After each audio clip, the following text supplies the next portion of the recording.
Good morning, YouTube. Today's topic is blame. This is the Fat Health Teacher. Um, Before I get started, I wanted to talk about one of my kind of methodologies. I tell my students, and I follow the same rule, is that when kind of sketchy things have happened, I don't want to know who's involved unless they want me to report for them, right? So if a student says that their friend is being abused, I'm going to let it go at that. If they decide that they want to share with me that they are being abused, then that's a different thing, and I am a mandatory reporter. So I let my students know this, usually on the first day of class. I also tell them that I follow the same principle, that I will tell stories about friends. Some of them will be my stories, some of them will be stories that belong to family members, some of them will be things that I've seen in the news or along those lines. Okay? So, as I said, today's topic is blame. We see this a lot. We see people attempting to place blame. We see perpetrators attempting to justify their behavior. So let's start with a bunch of stories, and I'm going to use them all to illustrate kind of the same idea. All right, first we have the kid with the gorilla, right? If you have been paying any kind of attention to the news, you've seen it, you've heard people talking about it, and you've definitely heard people placing blame. So essentially what happened is parents go with their child and possibly other children, I'm not 100%, and a 2-year-old gets into the gorilla cage or into gorilla enclosure. And other people saw this, so there were other witnesses. Were other people who had the potential to intervene. Nobody intervened. The child was in. The gorilla had the child and was kind of dragging him around. People are still conflicted as to what the intent of the gorilla is, but ultimately, what the zoo decided to do is they executed the gorilla. Okay, and there are a lot of really big opinions about this. Another one that came up shortly after that I read about was a deputy. He'd gone inside. He was a canine officer. He went into the station, left his dog in the car, and the dog died. Okay, because it was hot. Again, I don't know all the specifics of this because, to be honest, the only people who genuinely know all the specifics of these stories are the people who were actually there and involved. All right, the next kind of recent one that actually happened on the same day as the Orlando shooting was a child that was visiting Disney with his family. Again, a youngster. I believe this one was 3 years old. They were walking in some water that had signs posted that said no swimming. This is not an uncommon occurrence. A lot of people have done the walk along the water, kind of splash in the water, that type of thing. Unfortunately, it was dusk. I think it's dusk. Twilight. One of those. Where it's going into night, right? And they didn't know this. A lot of people on the Disney property seem to not have known this, but there was an alligator in that water. And the alligator decided that the child was food. So the alligator grabbed it. Parents did everything they could in order to get the kid back, and the kid ended up drowning. Okay, died. Um, there was a girl who was raped on one of our very busy streets that is also known for being a place for sex workers, where sex workers are. She had gotten into a fight with her friends, decided that she wanted to go home. Her cell phone was dead, so she couldn't call for a ride, and she decided to walk. And she was walking along this very busy street, and it was like 2 or 3 o'clock in the morning. Okay? Um, she ended up being abducted and raped. She got away, which was a good thing. But then when she was being interviewed by the officer, so I'm going to call her River, and I'm going to say that he is Officer Reynolds. No offense to Mal. But what the officer did is he wanted to know what she was doing out there. He wanted to know why she was in her pajamas. And even though he didn't come out and say it, he was basically telling her, this is your fault. Okay?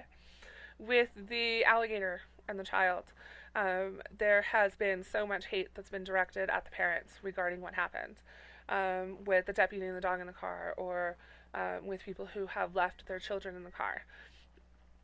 Lots and lots of blame. Okay. And typically, if you were to actually analyze these situations, something was out of the ordinary that day. There was some sort of distraction or that kind of thing. And these unfortunate things have happened. The gorilla child, same thing. The parent got distracted, the kid wandered away, and before the parent was able to reconnect with the child was in the gorilla enclosure. Let me tell you about a friend. So, friend's dad, Spock, would get very angry. He would sometimes slap his children. Sometimes he would verbally assault them. And he tended to do it in a way that was not obvious. So he wasn't calling them bad names or anything like that. But the head games were definitely there. And he had 3 children. We're going to call them Minnie, Mickey, and Donald. Well, on multiple occasions, Spock and one of his children, typically the older child, would get into a fight, and Spock would say, "You're not going to follow my rules, you need to get out of my house." And there were a couple times when the child would stand up, and so in this case, we're going to say it was Mickey, and Mickey said, "Okay, I'm leaving." And before the child could get out the door of the house or the door of the car, Spock would up the ante. And instead of just letting the child leave, which could get him in trouble, right, for child abandonment or something along those lines, Spock would actually up the ante. So he would say, "Okay, if that's your decision to leave, then I am going to paddle you."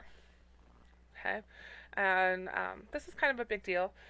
Anytime something negative happened between Spock and one of his 3 charges, he would, after the situation seemed to have been resolved to his specifications, would go and talk to the other children about why what he did was appropriate and why what the child did was not appropriate. And he would make sure that they understood fully exactly why it had to happen the way it did. Okay? We have the Orlando shooting. A lot of things were contributing to that. There's just, honestly, there are so many bad things that happen in the world. The stories that I've just shared with you are the ones who have either personally affected people that I know or were big, big, big news, right? And I wanted to talk about why. Like, why do we feel the need to assign blame? Why do we feel the need to determine guilt? Okay? And I'm not talking about, in the Orlando shooting, we know where the blame was, right? The blame was on the shooter. But there were mitigating factors. And I'm not saying that that excuses the shooter from what happened, but other things were involved, right? Shooting happened. It's done. The alligator kid died. The gorilla died. The rape survivor, she was raped. The event with Spock, I mean, it's done, right? It's done. There really isn't anything that you can do about it. I believe that we place blame because we don't want to believe that these things just happen. Okay? We want to believe that we can control things. So with the rape survivor who was walking down a very well-known street in our town, if we can say that she did something wrong, right? If we can say she shouldn't have been out that late, if we can say she shouldn't have been alone, she should have had a cell phone that was charged, she should have just called her parents for a ride, that type of thing, then we can believe that if we were walking, and as long as we followed those rules, like we were walking with somebody or we had called for somebody for a ride or that kind of thing, that we won't get raped. Okay?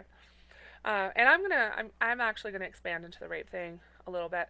I used to work as an advocate, and basically what that meant is I would answer the phone lines if people are having a hard time. We had a crisis line, and sometimes the person would call and they wanted to come in for an exam, which we would encourage, right? We want them to come in, we want them to get prophylactics or preventative care, right? Because they could prevent like the top 3 communicable diseases, and they could give them the morning after pill or Plan B, which is not an abortion pill. That is for another video. Um, anyway, I went into it and I did the lip service that these girls didn't do anything, and they didn't deserve what happened to them, right? But I still had, for probably the first 4 or 5 cases, I was still looking at what these people have gone through, and I was still trying to figure out how it happened to them. Okay? And I gotta tell you, after about the fifth case, I realized that there truly is not a way to prevent from the survivor side or from the victim side. There isn't. If somebody wants to do this, much like the guy who just got like 6 months of jail for the rape at Stanford, if somebody wants to do it, they're going to do it. If somebody wants to kill someone and they're determined enough, they're going to figure it out whether or not guns are available. If someone wants to rape, they're going to do it, and they're going to do it just like somebody breaking into your house. If that's what they want to do, they're going to figure out a way to do it. And it's about power, and it's about being able to do whatever they want. It's not about the person who was affected having done something wrong. And this is very important to understand. If somebody breaks into your house, it's not your fault, right? And I'm going to share a couple more stories. So, out of all of the cases that I advocated for, because my job was to be there and to support the survivor, I would say maybe 10% of the cases that I personally worked were perpetrated by a stranger. Maybe 10%. Okay? So that means that the other 90% were perpetrated by somebody that this person knew. Let me give you an example. So, in one of our cases, a girl, keep in mind that most of the time these are girls. Alright, so girl goes to the mall. We're going to call her Sally, again, my go-to name. Sally's hanging out with her friends at the mall, flirts with a guy that's in another group that's hanging out with his friends, and the guy eventually makes his way over and he says, "Hey, what's your name?" "Oh, my name's Sally." He says, "Hey, it's really nice to meet you. You want to hang out a little bit?" So they hang out at the mall. They do whatever you do at the mall when you're young and you're dating, and eventually he says, "You know what? My friend Ralph is having a party. Why don't you come over to the party?" So she thinks about it, talks to her friends, and they say, "Yeah, that sounds like it'd be a lot of fun." Okay. Sally thinks about it a little longer, right? And as the time is approaching in order to depart to go get ready for the party, she talks to her friends and she says, we really don't know these people. We really don't know these guys. We don't know where the party is. We don't know who is throwing the party. Like, there are too many unknowns, so we're not going to do this. Okay? And so she talks to Ralph and she says, "You know what? I appreciate the offer, but I don't know you well enough yet to go and party with you." And Ralph says, "No sweat. That's not a problem. How about we go to a movie instead?" So they go to a nearby movie theater, and the boys treat the girls out to the beverages. And I believe that the girls went to the bathroom or something along those lines. And so they're drinking their stuff, they're watching the movie, and the girl starts to feel a little out of it.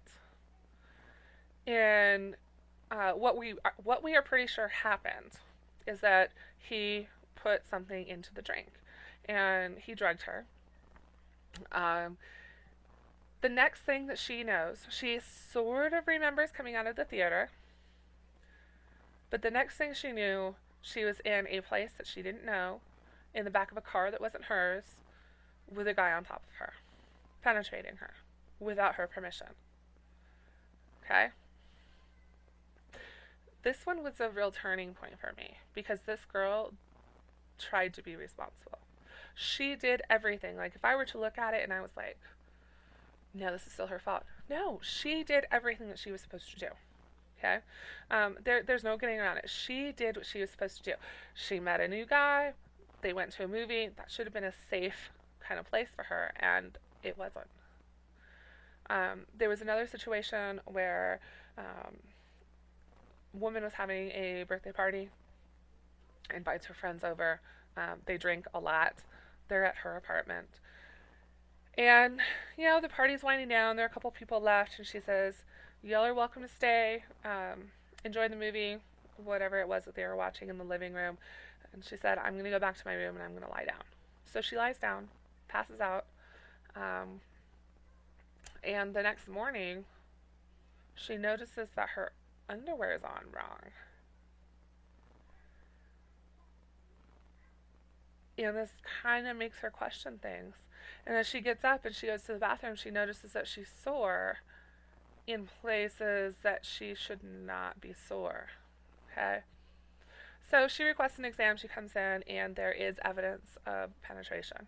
Um, and what they're actually looking for is typically if people are having intercourse that they want to have, that they are choosing to have. If something is uncomfortable, the partners will adjust so that that's not an issue. When it comes to rape, the there isn't that adjustment, right? And in this case, she was passed out, which means that when he penetrated, whether or not there was not enough lubricant or whatever it was, but she had injuries that were consistent with what she feared had happened. This was another one where if I invite my friends over and I choose to drink and it's my house, like, this should be a safe environment.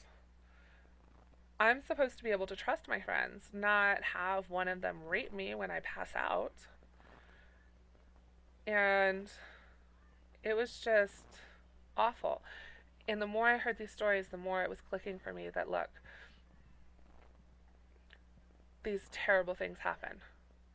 And we can try to be vigilant. We can put our keys in our fists so that we look like Wolverine when we're walking to our cars. We can shine a light in the back window and make sure that there's nobody in the back. We can wear clothing that covers our head, covers up to here, long sleeves, long shorts, pants, skirts, whatever, so nothing is visible. We can do things like have special stirs or special, cup holder things, right? Like you go to a bar and they put it down and then they put your cup on top of it, so the sweat from the glass doesn't get all over the counter. And they make special ones, so you can take a little bit of your drink, you put it on the thing, and if it changes color, then your drink's been doped. We can do things like if you put the drink down, you don't drink it. If somebody buys you a drink, you don't drink it. If you don't see it opened, you don't drink it. We can say, all right, I'm not ever going to get drunk. I'm not ever going to be walking down the street at midnight or 2 o'clock in the morning. I'm going to make sure that my doors are shut at all times. I'm going to make sure I have an alarm system. Just like you can do all these preventative things and you can live your life in fear, and it could still happen. It's a terrible thing, but it could still happen. And we don't want to acknowledge this. We don't want to think about the possibility that our kid could get into something that they shouldn't. And in that instance, that one thing causes them to be taken from us. We don't want to think that that could happen, so we look for blame. We want to place blame. If they had been a better parent, their kid would still be alive. If that officer had been more vigilant, the dog would still be alive. If that person had not done that thing, then the other thing wouldn't have happened. Okay? So, what's the truth? Truth is that sometimes people are abusers. Okay? That some people rape. And that sometimes just it seems like the universe kind of just all comes together and this terrible thing happens. And it's multiple things, right, that are kind of lining up in order for this thing to happen. So what do we do instead? This is my suggestion. First, I think we kind of need to figure out what to do next. In the case of the girl with the apartment and the movie girl and the girl that was walking down the street, they chose to come in for an exam, which was a very good next choice. All right. Um, I tend to handle things that are unpleasant by doing that whole, okay, what do we do next? The next thing is, what did we learn from what happened? Right? Is there something that we can do in order to prevent something like this from happening again? So, do we need to like arm everybody, have everybody with guns, and then people will know that everybody has guns and they better toe the line? Honestly, I don't think that would work. Um, are there laws that need to be put in place in order to prevent things from happening? Maybe. Do we need more mental health issues? Maybe. Do we need to take the time to get to know the people around us and to observe and to see what's happening? Yes. This I definitely believe would help in a lot of situations. Um, what if it's an abusive situation? Like the deal with Spock and Mickey. What if it's abuse? What's the takeaway? Well, the takeaway is that you now have three choices. So let's pretend that I'm Mickey. I now have three choices. Okay? I can stay and deal with Spock and bide my time until I feel like I can act. All right? My second option is I can try to leave now. Third option is I can attempt to report what happened to authorities of some sort. Okay? Um, this is a really hard choice, right? Um, when abuse happens, people who are targets of it, whether it be bullying or it's some sort of just anything, the people who are targets, if love is involved, so let's say it's a trusted partner, they want to believe that this is a one-time thing. They want to believe that this person's going to change. And sometimes the person even apologizes and says, I'm so sorry that happened. But then it happens again and again and again. So like I said, that very first question, where do we go from here? Okay? So if that person notices, if Mickey notices that Spock is doing this over and over and over and over again, then what is Mickey going to do? Is Mickey going to leave and say, okay, I need to walk away because this is never going to improve? Or does Mickey stay and say, but I love him, and he is my father, uncle, whatever the relationship is, and he doesn't mean to hurt me, and giving him the benefit of the doubt, and, Spock has said that he's going to go get help, and you believe him and you want to support him. That's a legitimate thing. Or do you try to leave, right? Sorry, leave was the first one. Or do you report it, right? Do you report it to the authorities? Now, this next part, as far as reporting goes, it's really hard to report things when there's no physical evidence. It really is. Like, trying to get people to understand psychological abuse or mental abuse, emotional abuse, that kind of thing, it's really hard to get people to understand it. And sometimes they just don't get it because, again, they don't want to believe that stuff like this happens. They do not want to believe that you could be doing everything that you're supposed to be doing and still have something bad happen to you, because it's a terrifying thought. It's absolutely terrifying. Now, we figure out what we're going to do next, and we try to be more vigilant, or we try to get away and start a new life, or we get new laws passed, that kind of thing. Is it going to prevent these events from happening again? Sadly, the answer is no. These things will still happen. They may not happen to you, but they're still going to happen. Because there are people out there who believe that they have the right to do these things. And there are events that will occur that seem to not be super important that will cause a terrible thing to happen. All right? So, two movies I want to reference here. The first is Enough with J-Lo. And in the movie Enough, the woman was being abused. It was pretty obvious. It was very physical. The guy had a lot of power. And, he was beating her. He was actively beating her. He was psychologically damaging her. He isolated her. He was controlling everything. And so J-Lo attempts to get away, and because it's a movie, it has to be like this, really, really big thing, and he because he has money, he has people coming after the person and stuff like that. Does this happen in some abuse situations? Yes. Yes, it does. Does it happen in a lot of abuse situations? I honestly don't know. I don't know what types of abuse happen, but I don't want us to discount, right? To say, oh, well, at least he didn't hit you. Because again, you don't want to minimize or diminish how a person is feeling as a result of things that have happened to them. Okay? Um, so anyway, towards the end of the movie, and this is totally a spoiler, so I don't know if you want to hear it or not. But towards the end of the movie, J-Lo trains and trains and trains, and then she sets up a situation that puts her husband, now ex-husband, I think, in a corner. And his only option is to fight, and then they end up getting into a fight, which she is now prepared for, and he is killed. He dies. Okay? It was awful. Right, whether or not J-Lo's character committed murder in that film is something that I've actually discussed quite frequently with some of my friends. Possibly a topic for another video. So the second movie that I want to talk about is Final Destination, because I think it kind of gives a good example. It gives multiple good examples of chain events that seem to be unrelated that contribute to a situation in which a bad thing happens. Okay?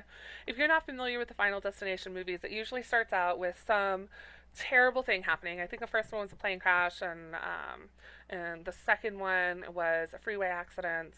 I don't even remember what some of the other ones were. I think they're on like number 7. It's crazy. Anyway, my favorite of the series is number 2. Because until the last couple of events in the movie, everything was completely under control of the people involved. Alright? So there's this big freeway accident. The girl has, a premonition, and she successfully prevents a line of cars from getting involved, and the accident happens, but they're not killed. Okay? And so to go back to kind of the premise of the movie, Death feels cheated and is now coming after everybody in order to kill them like they should have died in the first place. All right, so one of the characters, Evan, he was actually the first person to die in the premonition. And you see Evan come home after everything has happened. He is super excited because he won the lottery. He's got a lot of money. He totally went on a shopping spree. And he goes in. He plops stuff down on the chair. He decides he's hungry, so he's going to cook. And he takes the old spaghetti from off the oven and just kind of tosses it out the window. All right? Outside the window that's connected to the fire escape, because of course he doesn't live on the first floor. Otherwise it wouldn't be Final Destination, because that would be boring. All right, so he decides he's going to cook some stuff. He grabs some fish sticks from the freezer, throws them in the pan, puts some oil on them. Oil gets everywhere. He grabs the... and he's got like a gas stove. And then he grabs Chinese food, and when he's not paying attention, one of the little magnetic letters that was on his fridge falls into his Chinese food, and then he puts that in the microwave, and he sets that to start cooking.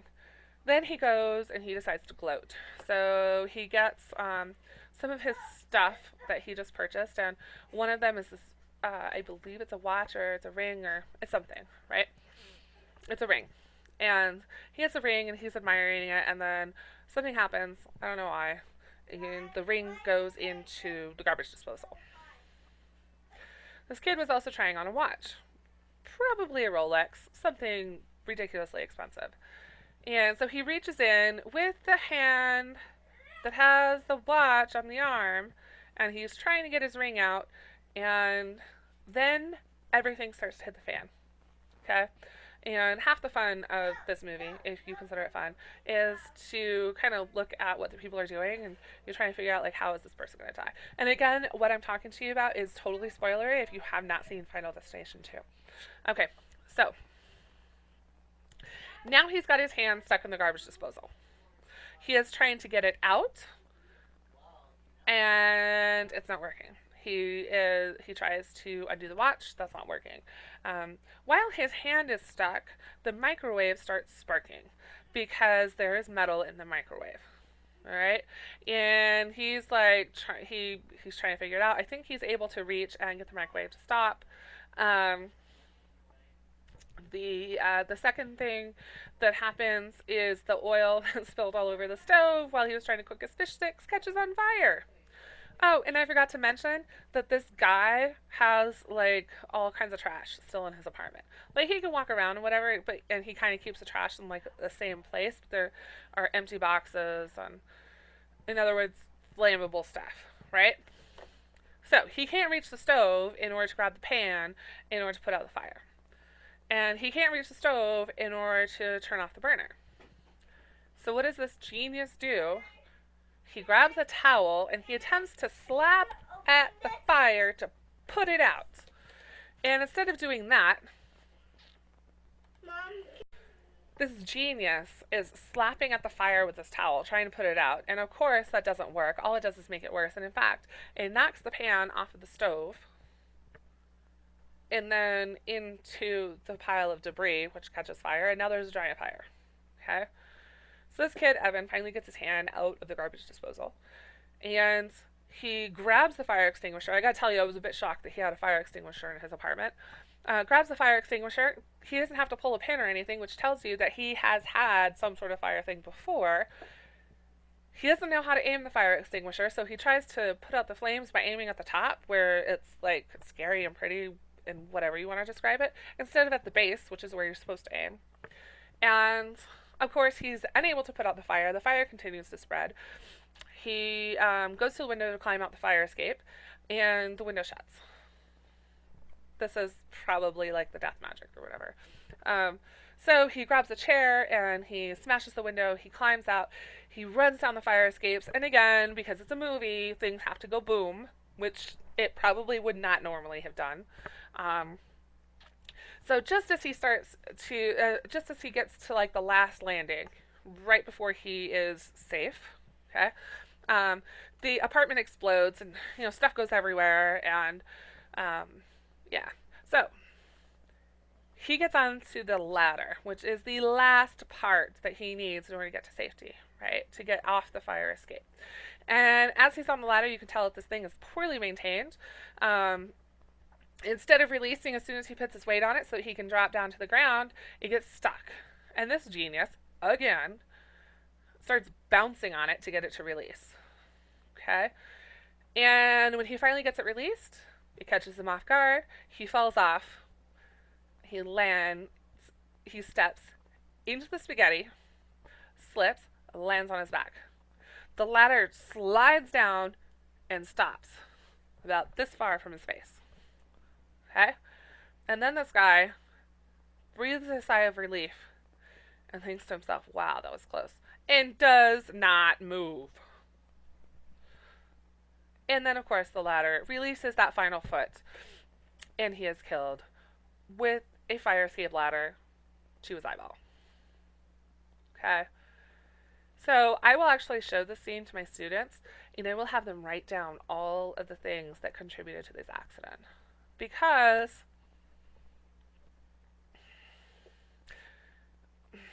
again, placing blame, is that going to do anything? No. But there are things that he could have done that are kind of common sense, right? He could have had a fully functional fire extinguisher. He could have taken his trash to the trash instead of letting it pile up in his house. He could have made sure that when he spilled the oil on the stove that he cleaned it up. He could have checked his food to make sure that there was nothing metal in it when he put it in the microwave. He could have not stuck his hand into a garbage disposal. So all of these things, right, contributed to this terrible thing that happened, which is that he died. Oh yeah, and instead of dumping the spaghetti out the window, he could have actually like put it in the trash. Or he could have used that garbage disposal that he had. Anyway, please stop placing blame. It doesn't do any good. Alright? I had a friend whose partner, every time something bad would happen, there'd be a thump or somebody would cry or whatever. The partner wouldn't say, hey, are you okay? What happened? The partner would say, What did you do? I can tell you they're not together anymore. Okay? That's not healthy. It doesn't have to be about blame. It's gotta be what happened.